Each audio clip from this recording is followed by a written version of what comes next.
Գյուրջան Կասկադ, հասանելի բնակարաններ 65 ամիս մարման ժամկետով։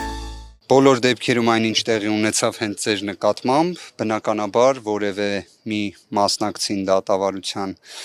ընդունելի չէր կարող լինել, քանի որ խոսքի ազատության նկատմամբ որևէ սահմանափակումը ինքնին, գիտեք, ծայրահեղ միջոց է հանդիսանում եւ կարծես խնդիրը այն հանգամանքին էր վերաբերում, որ սույն գործը նախագահող դատավորը այդ հանգամանքը նաև մենք դատական նիստերից մեկի ժամանակ քննարկման առարկա դարձրել էինք, քաղաքական գործունեությամբ որոշակի ժամանակահատված զբաղվել է, բայց նաև մյուս կողմից ուզում եմ այս հանգամանքն էլ կարևորել, որ որոշակի իմաստով երբ նշված հանգամանքը այլ դիտանկյունից է դիտարկվում կամ այլ կետից է գնահատական տրվում, միգուցե իր մեջ դրականի տարեր պարունակում է։ Չեմ խոսում նրա մասին, որ լրագրողի գործունեությունը սահմանափակվեց, դա որևէ մի իրավիճակում դրական չի կարող գնահատվել, բայց այդ հանգամանքը ինքնին, որ նման լույսի ներքո դիտարկվեց, հնարավոր է եւ իսկապես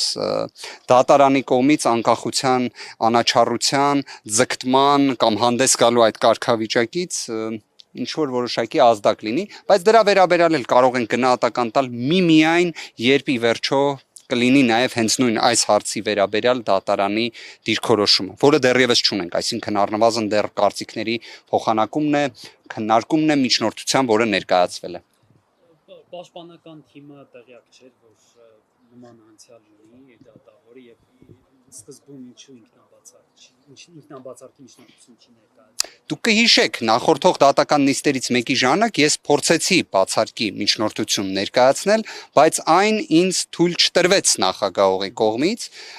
եւ մենք մինչ այս պահը, քանի որ փաստացի չկա մեղադրանք, ապա այդ իմաստով նաև ամբողջական բացարկի միջնորդության հնարավորությունն էլ չկա, բայց այդ հանգամանքի վերաբերյալ դատական նիստերից մեկի ընթացքում հենց անձամբ ես եմ բարձրաձայնել,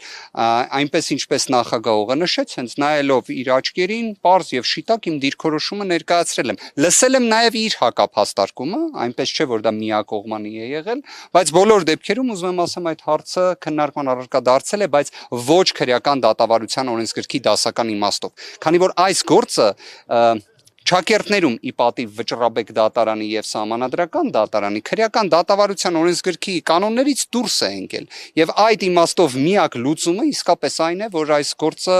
պետք է դադարեցվի հենց այն փուլում, որում էլ եւ հայտնվել է։ Քանի որ ի վերջո երբ մենք բոլորս հիշում ենք 2021 թվականի մարտ-ապրիլ ամիսներին 300.1 հոդվածը իր վախճանը ունեցավ իրավական իմաստով, ապա դրան հաջորդող որևէ գործողությունը իր արդեն իրավաչափության, օրինականության տեսանկյունից խիստ խոցելի է մեղմ ասած։